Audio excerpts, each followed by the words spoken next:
அனைவருக்கும் வணக்கம். நான் உங்கள் 5ஆம் தலைமுறை ஜோதிடர் ராம்குமார் ராஜேந்திரன். நம்ம இன்னைக்கு பார்க்க போகிற தலைப்பு, மேஷ ராசி அன்பர்களுக்கு உங்களுடைய ராசிக்கு 7ஆம் இடமான கலஸ்திரஸ்தானத்தில் நடைபெறக்கூடிய சுக்கிர பகவானுடைய பெயர்ச்சிங்க. சுக்கிரன் துலாம் ராசியில் ஆட்சி பலம் பெற்று இருக்கக்கூடிய இந்த நிகழ்வுங்க. மேஷ ராசி அன்பர்களுக்கு 2 மற்றும் 7ஆம் இடத்திற்கான அதிபதி இந்த சுக்கிர பகவான். ஸோ இந்த சுக்கிர பகவானுடைய பெயர்ச்சி நவம்பர் மாதம் 3ஆம் தேதி முதல் நவம்பர் மாதம் 27ஆம் தேதி வரை நடைபெறவிருக்குங்க. இந்த காலகட்டங்களில் மேஷ ராசி அன்பர்களுக்கு தங்களுடைய வாழ்க்கையில் எந்த விதமான அற்புதங்கள் மற்றும் சிறப்புகளை கொடுக்க போகுது அப்படிங்கிறத இந்த காணொலியில் தெளிவாகவும் துல்லியமாகவும் பார்க்கலாங்க. நம்ம சேனலை ஃபஸ்ட் டைம் பார்க்குறவங்க அதை சப்ஸ்கிரைப் பண்ணிக்கோங்க. பெல் பட்டனை கிளிக் பண்ணி ஆல் அப்படிங்கிற ஆப்ஷன் கொடுத்துக்கோங்க. சுக்கிர பகவான் ஒருவருக்கு ஆடம்பரத்தையும் செல்வாக்கையும் சொகுசு வாழ்க்கையும் கொடுக்கக்கூடியவர். அழகு, தாம்பத்தியம், குழந்தை பாக்கியம் போன்ற அனைத்து அமைப்புகளையும் தரக்கூடியவர் இந்த சுக்கிர பகவான்.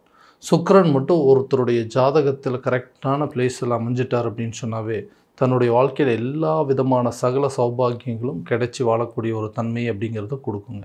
ஸோ இந்த மேஷ ராசி அன்பர்கள் அப்படின்னாவே செவ்வாய் பகவானுடைய ஆதிக்கத்தில், அதாவது செவ்வாய் பகவான் அதிபதியாக கொண்டவர்கள். எல்லா விஷயத்தையும் தைரியத்தோடும் துணிச்சலோடும் செய்து முடிக்கக்கூடிய நபர்கள். மற்றவர்களுக்கு ஓடி ஓடி போய் உதவி செய்யக்கூடிய தன்மையை கொண்டவர்கள். எல்லாத்துக்கும் உதவி செய்கிறவங்க. ஆனால் தனக்கு ஒரு உதவி அப்படின்னு வந்துட்டால் யாருமே நமக்கு உதவி செய்ய முன் வரல அப்படின்னு சொல்லி கடந்த சில காலகட்டங்களாக ரொம்ப யோசனைகளும் இதனால் நிறைய மன உளைச்சல்களும் மன வேதனைகள் அப்படிங்கிறது ரொம்ப அதிகமாக சந்திச்சாச்சுங்க. எல்லாத்துக்கும் நல்லது தானே பண்ணுறோம், ஏன் நமக்கு ஒரு கஷ்டம் அப்படின்னு சொன்னால் யாருமே உதவி பண்ண மாட்டேங்கிறாங்க. எப்போவுமே சுறுசுறுப்பாகவும் துணிச்சலோடும் செயல்படக்கூடிய ஒரு நபர்கள் அப்படின்னு சொல்லலாம். அந்த மாதிரி எல்லா விஷயத்திலும் தைரியத்தோடு சில தன்னம்பிக்கையோடும் செய்து முடிக்கக்கூடியவர்கள். எப்போவுமே ஆக்டிவாக இருக்கிறவங்க, மற்றவங்களுக்கு உதவி செய்யக்கூடியவங்க, எல்லா விஷயத்தை விட சுறுசுறுப்பாக இருக்கக்கூடிய நபர்கள். எவ்வளோ கஷ்டங்கள் இருந்தாலும் அதை அவ்வளோ சீக்கிரம் மற்றவங்களுக்கு வெளியே காட்டிக்க மாட்டாங்க. தன்னம்பிக்கை கொண்டவர்கள் அப்படின்னே சொல்லலாம். எல்லா விஷயத்தையும் பார்த்து செய்கிறங்க. எந்த சூழலையும் எந்த விதத்துலையும் தவறுகள் நடந்துடக்கூடாதுன்னு சொல்லி நிறைய விஷயத்தை யோசித்து அதை கரெக்டான விதத்தில் செயல்படுத்தணும் அப்படின்னு நினைக்கிறவங்க. ஆனால் தன்னோட வாழ்க்கையில் நிறைய விஷயங்கள் நான் எதிர்பார்த்தபடி எதுவுமே நடக்கலைங்க. உதாரணமாக பணம் சம்மந்தப்பட்ட சில பிரச்சனைகள் அப்படிங்கிறது. மற்றவங்களுக்கு ஒரு ஹெல்ப் அப்படின்னு கேட்டாவே கடன் வாங்கியாவது அவங்களுக்கு கொடுத்து உதவி செய்யக்கூடிய ஒரு சூழல், ஒரு குணாதிசயம் அப்படின்னு கொண்டவங்க. தனக்கு ஒரு கஷ்டம் அப்படின்னு வரும்போது எல்லா இடத்துலையும் எதிர்பார்த்தவங்க. ஒரு தொழில் செய்கிறதுக்கு தேவையான முதலீடுகள் அப்படிங்கிறது கரெக்டான நேரத்தில் கிடைச்சிது. நான் ஒரு சின்ன லாஸில் இருக்கிறேங்க, அந்த லாஸை ரெக்கவர் பண்ணணும், அட்லீஸ்ட் யாராவது ஒருத்தர் எனக்கு இந்த நேரத்தில் பணம் கொடுத்து உதவி செஞ்சாங்க அப்படின்னா அந்த தொழிலில் நல்ல விதமான வளர்ச்சி அப்படிங்கிறது அடைஞ்சிருவான். ஏன்னா தொழிலில் கடந்த சில காலகட்டங்களாக நிறைய இழப்புகள், நஷ்டங்கள் அப்படிங்கிறது சந்திச்சுட்டாங்க. அந்த நஷ்டத்தை சரி கட்டுறதுக்காக எப்படியும் அதாவது நஷ்டத்துலேருந்து வெளியே வரணும், லாபத்தை சம்பாதிக்கலைன்னாலும் பரவாயில்ல, நஷ்டத்துலேருந்து வெளியே வரணும்னு சொல்லி அந்த தொழிலை நடத்துறதுக்கு நிறைய சிரமங்கள் அப்படிங்கிறது பட்டுகிட்டே இருக்கிறான். கேட்காத இடத்துல கடன் கேட்டாச்சுங்க, வாங்காத இடத்துல கடனும் வாங்கியாச்சு. எல்லாத்தையும் வாங்கி அதை எப்படியாவது சரி பண்ணணும்னு நினைக்கும் போது தேவையான சில உதவிகள் அப்படிங்கிறது எனக்கு கிடைக்கவே இல்லைங்க. கூடவே இருந்தாங்க, அவங்களுக்கு தேவையான உதவிகள் எல்லாம் நல்லபடியான பண்ணாங்க. ஆனால் எனக்கு ஒரு உதவி அப்படின்னு கேட்கும்போது ஏதாவது ஒரு காரணத்தை சொல்லி தட்டி கழிக்கிற மாதிரி சில சூழ்நிலைகள் வந்துருச்சு. இதனால் என்னோடய தொழில் அப்படிங்கிறது தேவையில்லாத முடக்கத்தில் இருக்குங்க. அந்த தொழிலை சரியான விதத்தில் நடத்தணும். அதே போல் புதிய தொழிலை தொடங்குறதுக்கு நிறைய ஐடியாஸ் இருக்குது. அந்த தொழிலை ஆரம்பிக்கணும் அப்படின்னா எனக்கு போதுமான நிதி தேவைகள் இருக்கும். நிறைய பேர் சொல்லியிருந்தாங்க, ஓகே நம்ம பார்ட்னர்ஷிப்பாக சேர்ந்து இந்த பிஸ்னஸை ஸ்டார்ட் பண்ணலாம் அப்படின்னு சொன்னாங்க. ஆனால் அதுக்குன்னு ஒரு நேரங்காலங்கள் வரும்பொழுது எல்லாருமே ஏதாவது ஒரு ரீசனை சொல்லி ஓகே கொஞ்சம் டிலே பண்ணுற மாதிரி, இல்லை மறுபடியும் இப்போ வேண்டாம் இன்னும் கொஞ்ச நாள் போகட்டும்னு சொல்லி ஏதாவது ஒரு காரணத்தினால என்னுடைய முயற்சிகளுக்கு தடைகளாக நிற்கிற மாதிரி சூழ்நிலை வந்துருச்சு. இதனால் கூட்டு தொழில் அப்படிங்கிறது என்னால் பண்ண முடியல. இல்லை நானே சொந்தமாக ஏதாவது ஒரு முயற்சி பண்ணலாம் அப்படின்னா கூட அதுக்கு கால சூழ்நிலைகள், பணம் சம்மந்தப்பட்ட நிதி தேவைகள் அப்படிங்கிறது தடைகளாக இருக்குது. அந்த தடைகளை போக்கக்கூடிய ஒரு காலகட்டம் அப்படின்னே சொல்லலாம். இந்த 7ஆம் இடம் அப்படின்னு சொல்லக்கூடியது அது தொழில் சம்மந்தப்பட்ட ஒரு இடம் அப்படின்னு. சுக்கிர பகவான் தன்னுடைய ஆட்சி நிலையில் இருக்கும்போதுங்க நமக்கு தேவையான நிதி தேவைகள் அப்படிங்கிறது ஒரு தொழில் ரீதியாக எடுக்கக்கூடிய முயற்சியோ அல்லது ஒரு பார்ட்னர்ஷிப் மூலமாக எடுக்கக்கூடிய சில முடிவுகளோ இந்த நேரத்தில் உங்களுக்கு வெற்றி அப்படிங்கிறது கொடுக்குங்க. நான் நிறைய முயற்சி பண்ணோம், அதை கரெக்டான விதத்தில் சக்ஸஸ் பண்ண முடியல. பார்ட்னர்ஸே நிறைய நேரத்தில் நமக்கு எதிராக திரும்புகிற மாதிரி ஒரு சூழல், நம்மளை ஏமாத்துகிற மாதிரி சில சுச்சுவேஷன், நம்மகிட்ட பணத்தை ஏமாற்றி அவங்க நமக்கு அந்த இழப்புகளை நம்ம தலையில் கட்டுற மாதிரி ஒரு சில சூழ்நிலைகள்லாம் உருவாச்சுங்க. அந்த நிலைகள் அப்படிங்கிறது மாறுங்க. கூடிய விரைவில் உங்களுக்கு புதிய தொழிலை தொடங்குவதற்கான முயற்சிகள் பழைய தொழிலில் கரெக்டான விதத்தில் லாபகரமான சூழ்நிலையில் இயங்குறதுக்கும் பார்ட்னர்ஷிப் மூலமாக இருந்து வந்த பிரச்சனைகள் அப்படிங்கிறதும் கண்டிப்பாக தீரும். யாரெல்லாம் உங்களை வந்து எதிரியாக நினச்சாங்களோ, யாரெல்லாம் வந்து விரோதியாக நினச்சாங்களோ, அவங்களே உங்ககிட்ட வந்து நட்பாக இருக்கக்கூடிய ஒரு சூழல், திரும்ப வந்து உங்கள் கூட சேரக்கூடிய ஒரு நிலை அப்படிங்கிறது கட்டாயமாக ஏற்படுங்க. அதேபடியே அந்த வேலையில் இருக்கக்கூடிய நபர்களுக்கு வேலையில் பெரிய அளவில் இம்ப்ரூவ்மெண்ட் அப்படிங்கிறது இல்லை. அந்த வேலை செய்கிறத விட்டுட்டு புதுசாக ஒரு தொழிலே தொடங்கிடலாமோ, கடைசி வரைக்கும் எத்தனை நாள் வந்து அடுத்தவங்களுக்கு அடிமையாக அப்படி வேலை செய்கிறது. ஸோ நம்மளுடைய திறமைகள் எவ்வளோ காட்டினாலும், நம்மளுடைய ஈடுபாடுகள், நம்மளோட இன்வால்மெண்ட் எவ்வளோ இருந்தாலுமே நமக்குன்னு கிடைக்க வேண்டிய சில நல்ல விஷயங்கள் அப்படிங்கிறது கிடைக்கவே மாட்டேங்குதுங்க. எனக்கு பின்னாடி ஜாயின் பண்ணவங்களுக்கெல்லாம் நல்ல ப்ரொமோஷன், சேலரி இன்க்ரிமெண்ட் அப்படிங்கிறதெல்லாம் கிடச்சிருச்சு. ஆனால் நான் என்னோடய வேலையில் ரொம்ப கஷ்டப்படுறேங்க, ரொம்ப என்னோடய திறமையை வந்து காட்டுறாங்க, எல்லா விதத்துலேயும் வந்து ஹார்ட் ஒர்க் பண்ணுறதுக்கு ரெடியாக இருக்கிறேன். ஆனால் எனக்குன்னு ஒரு அங்கீகாரம் கிடைக்க மாட்டேங்குதுன்னு சொல்லக்கூடிய நபர்களுக்கு கூடிய விரைவில் உங்களுக்கு பதவி உயர்வு சம்மந்தப்பட்ட சில நிகழ்வுகள் அப்படிங்கிறது நடக்குங்க. அதே நேரத்தில் உங்களுடைய வேலையில் இடம் மாற்றம் சம்மந்தப்பட்ட முயற்சிகள் அல்லது அரசு சம்மந்தப்பட்ட அனுகூலங்கள், ஒரு கவர்மெண்ட் எக்ஸாம் எழுதிட்டு இருக்கிற நபர்களுக்கும் சரிங்க, வெளியூர் அல்லது வெளிநாடு சென்று வேலை செய்வதற்கான சில யோகங்கள் அப்படிங்கிறதெல்லாம் கட்டாயமாக இந்த காலகட்டங்களில் உருவாகுங்க. திருமணம் சார்ந்த யோகங்கள், திருமணம் அப்படிங்கிற ஒரு விஷயத்தினால தான் நிறைய தடைகள் அப்படிங்கிறத வந்துட்டு, ஏன்னா எல்லா விதத்துலையும் இன்றைக்கி வந்து ஒரு கரெக்டான விதத்தில் தொழில் அப்படிங்கிறது அமைஞ்சிருச்சுங்க. சில பேர் நல்லா வேலை அப்படிங்கிறது இருக்குங்க, தேவையான வீடு வாசல் தோட்டந்தரவு எல்லாமே இருந்துமே நமக்கு இந்த திருமணம் அப்படிங்கிற ஒரு விஷயத்தில் மிக நெருக்கடிகள் கொடுத்துருந்தது.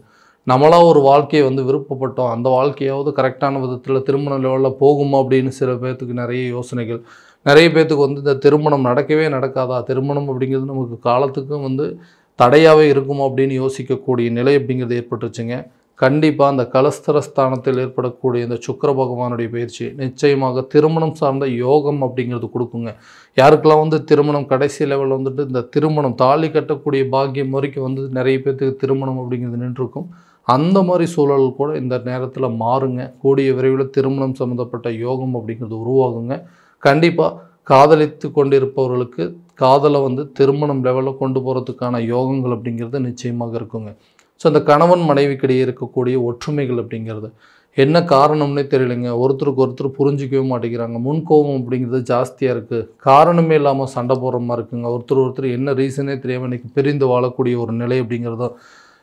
மனைவி அப்படிங்கிறது எல்லாத்துக்குமே வந்து அவங்களுடைய பெற்றவங்களை பற்றி குறை சொல்கிறதோ, அவங்கள வந்து உடன் பிறந்தவங்கள சகோதரர்களை வந்து குறை சொல்கிறதோ பெரிய தேவையில்லாத பிரச்சனைகள் அப்படிங்கிறது உருவாகுங்க. ஆனால் காரணமே இல்லாமல் அவங்களுக்கு சப்போர்ட் பண்ணுற மாதிரி சில சூழ்நிலைகள் ஏற்பட்டு அதனால் அவங்க குடும்பத்துக்குள்ளே சில விரிசல்கள் அப்படிங்கிறது ஏற்படுறோம்.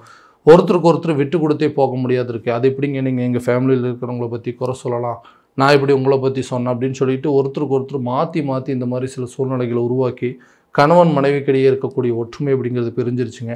நிறைய பேர்த்துக்கு தன்னுடைய வாழ்க்கை அப்படிங்கிறது தான் நினச்ச மாதிரி அமையலை, நம்ம தேடி போகிற வாழ்க்கையாவது நல்லபடியாக இருக்கும் அப்படின்னு நினச்சி போய் அந்த வாழ்க்கையை இன்றைக்கி சரியான விதத்தில் இல்லாமல் நிறைய பிரிவினைகள், ஏமாற்றங்கள் அப்படிங்கிறது சந்திச்சாச்சு. அந்த சூழ்நிலைகள் அப்படிங்கிறது மாறுங்க. கணவன் மனைவிக்கிடையே நல்ல ஒரு ஒற்றுமை அப்படிங்கிறதும் ஒரு அந்யோன்யம் அப்படிங்கிறது உருவாகும். விரும்பிய நபர்கள் தேடி வரக்கூடிய ஒரு காலகட்டங்கள், தான் விரும்பி தேடி போகக்கூடிய நபர்கள் கூட தன்னை வந்து ஏற்றுக்கொள்ளக்கூடிய ஒரு கால சூழ்நிலைகள் அப்படிங்கிறது இந்த காலகட்டங்கள் இருக்கும். லவர்ஸ்குள்ளே தேவையில்லாத சில பிரச்சனைகள் அப்படிங்கிறது ஏற்பட்டு பிரிந்து இருக்கக்கூடிய சூழலும் அவங்களும் கூடிய விரைவில் ஒன்று சேருவதற்கான சில அமைப்புகள் அப்படிங்கிறது ஏறும். இது வரைக்கும் சண்டை சச்சரவுகள் வந்துட்டு இருந்த குடும்ப வாழ்க்கையில் நிம்மதியான சூழல் அப்படிங்கிறது ஏற்படுங்க. விரும்பிய நபர்கள் தன்னை தேடி வரக்கூடிய ஒரு யோகமும், தான் தேடி போகக்கூடிய நபர்கள் தன்னை கரெக்டான விதத்தில் வச்சு பார்த்துக்கக்கூடிய அளவுக்கு யோகங்கள் அப்படிங்கிறதும் உருவாகுங்க. வீடு கட்டக்கூடிய யோகமோ, ஒரு வண்டி வாகனம் வாங்கக்கூடிய யோகம், புதிய சொத்துக்களுக்கு உண்டான சேர்க்கை எல்லாமே இந்த காலகட்டங்களில் ஏற்படும். அதே நேரத்தில் வீட்டை கூடிய சீக்கிரம் கட்டி முடித்து கிரகப்பிரவேசம் ஏற்படுவதற்கான வாய்ப்புகள் அப்படிங்கிறது இருக்கும். புதிய இடம் வாங்குவதற்கான யோகம் அல்லது வண்டி வாகனம் சம்மந்தப்பட்ட யோகங்கள் எல்லாமே ஏற்படுங்க. குழந்தை இல்லாத தம்பதியினருக்கு குழந்தை பாக்கியம் அப்படிங்கிறது கண்டிப்பாக ஏற்படுங்க. ஏன்னா இந்த குழந்தை பாக்கியம் அப்படிங்கிறது கொடுக்கக்கூடிய இந்த சுக்கிர பகவான் கணவன் மனைவிக்கிடையே நல்ல ஒரு அந்யோன்யமும், இது வரைக்கும் இருந்து வந்த மருத்துவ செலவுகள் அப்படிங்கிறது குறைஞ்சி அதுக்குண்டான ட்ரீட்மெண்ட்ஸ் எல்லாம் நிறையவே எடுத்துட்டாங்க. குழந்தை பாக்கியத்துக்கு வேண்டி நிறைய ஹாஸ்பிட்டல் போயாச்சு, நிறைய கோயில் குளங்களுக்கு போயாச்சு.